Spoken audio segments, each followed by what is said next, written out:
Hello students, আমি উষসী চৌধুরী চলে এসেছি আমাদের ডিজিটাল ইলেকট্রনিক্সের পরের টপিক নিয়ে। আমাদের পরের টপিক হচ্ছে ডিজাইন সিঙ্ক্রোনাস কাউন্টার। এতদিন আমরা আগের ভিডিওগুলোতে দেখেছিলাম কিভাবে অ্যাসিঙ্ক্রোনাস কাউন্টার ডিজাইন করতে হয়। এই ভিডিওটাতে আমরা দেখতে চলেছি কিভাবে সিঙ্ক্রোনাস কাউন্টার ডিজাইন করতে হয়। অ্যাসিঙ্ক্রোনাস আর সিঙ্ক্রোনাসের মধ্যে সবথেকে বেশি ডিজাইনিং এ যে ডিফারেন্সটা আসে সেটা হচ্ছে, প্রথম হচ্ছে এখানে সিকোয়েন্সটা জাম্প করা যায়, যেটা অ্যাসিঙ্ক্রোনাসে আপ ডাউন মানে ইনক্রিজিং বা ডিক্রিজিং হতে পারে কাউন্টিংটা। এখানে কিন্তু সেখানে আমরা জাম্প করতে পারি। কিরকম? 0 থেকে 1 এ গেল, 1 থেকে 3 তে গেল, 3 থেকে 2 তে গেল, আবার সেটা 2 থেকে ঘুরে 0 তে গেল, এইভাবে চলতে থাকলো। তো তার মানে কি আমরা জাম্প করতে পারছি, মানে 0 থেকে 1, 1 থেকে 2 তেই যাবে এমন কিন্তু কোনো কথা নেই, ঠিক আছে? তো এইটা হচ্ছে প্রথম। আরেকটা হচ্ছে সিঙ্ক্রোনাস কাউন্টারে কোন মানে একটা কমন ক্লক আমরা ইউজ করি। অ্যাসিঙ্ক্রোনাসে যেমন কোনো কমন ক্লক থাকে না, এখানে আমরা একটা কমন ক্লক কিন্তু ইউজ করি।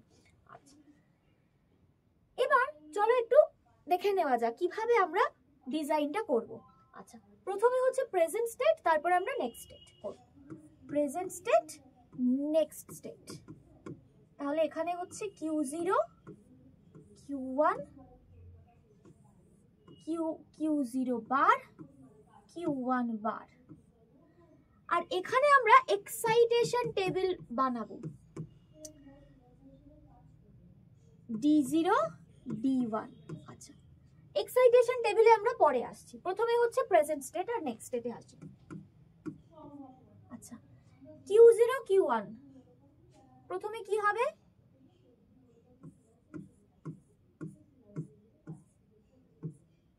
0 0 0 1 1 0 1 1, যেরকম চারটে কম্বিনেশন থাকে সেরকম আমরা করে নিলাম। 0 থেকে কিসে যাচ্ছে? নেক্সট স্টেট 1 এ যাচ্ছে, তার মানে কি এখানে হবে 0 1।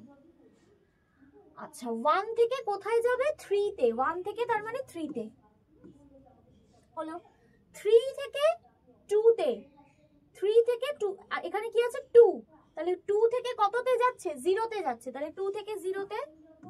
আর 3 থেকে 2 তে, 2 তে মানে হচ্ছে আমার 1 0।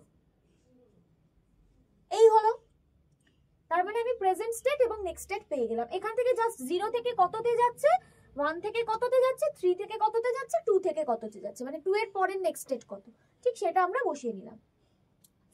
এবার আসি এক্সাইটেশন টেবিল। এক্সাইটেশন টেবিল মানে হচ্ছে, আমি যদি একটা স্পেসিফিক আউটপুট পেতে চাই, একটা ইনপুট থেকে আমি একটা স্পেসিফিক আউটপুট পেতে চাই, এবার সেই স্পেসিফিক আউটপুটটা পেতে গেলে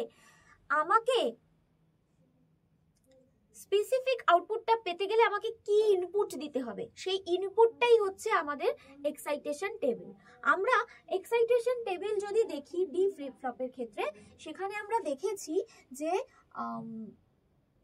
0 0 0 1 1 0 1 1 যদি এটা হয়, তাহলে আমাদের এই যে নেক্সট স্টেট যেটা হয় সেটাই কিন্তু আমাদের ইনপুটটা হয়, বা ডি এর ভ্যালুটা সেটাই হয়। মানে এটা হচ্ছে প্রেজেন্ট স্টেট যদি হয়, এটা নেক্সট স্টেটটাই কিন্তু হয় ডি এর ভ্যালু, মানে 0 1 0 1 এটা হয়ে যায় ডি এর ভ্যালু। তাহলে এক্ষেত্রেও নেক্সট স্টেটটা ডি এর ভ্যালু হয়ে যাবে, তার মানে কি 0 1 1 1 0 0 1 0, এটাই হয়ে যাচ্ছে আমার এক্সাইটেশন টেবিল, ঠিক আছে? এবার আমরা কি করব? এবার আমরা করব এই D1 আর D0 কে কে ম্যাপে ফেলবো, ঠিক আছে? D1 আর D0, ঠিক আছে?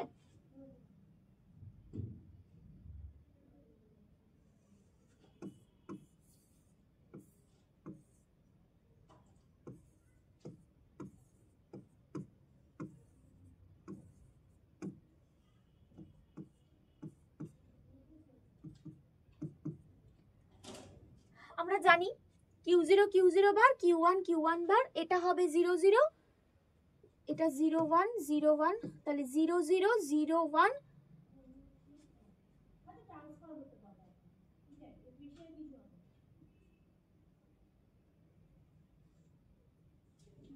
0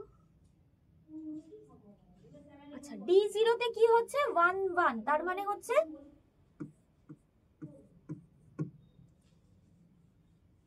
0 আর 1 এ, এটা আর এটাতে হচ্ছে।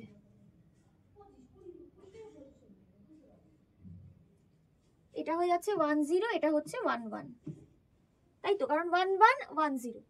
আচ্ছা তাহলে এই হয়ে গেল। কোথায় 1 1 আছে? D0 তে, এই 1 আর 1, তার মানে 0 আর 1 এ, তার মানে 0 আর 1 এ 1 আছে, তাহলে এটাই হবে। তার মানে হয়ে গেল আমার D0 is equal to Q1 বার, ঠিক আছে। আর D1 এও তাই,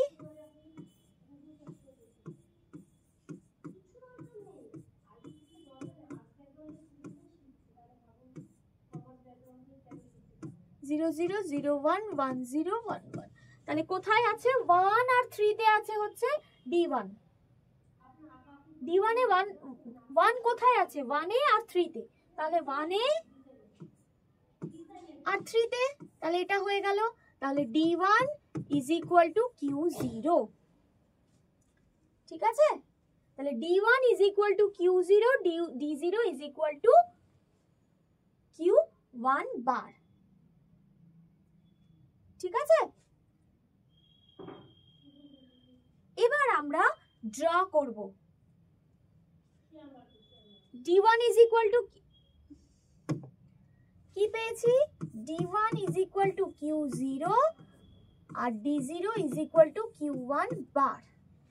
এবার আমি ডি ফ্লিপ ফ্লপ ইউজ করে এই ডিজাইনটা বানাবো। তাহলে কি হচ্ছে? দুটো D0 Q0 Q0 bar,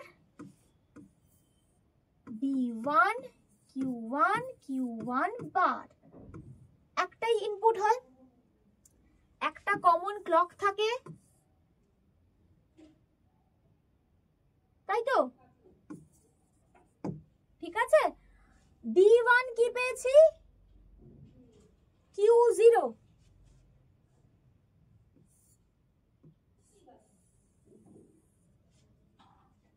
Q0, D1 is equal to Q0, তাহলে D1 is equal to Q0 চলে গেল।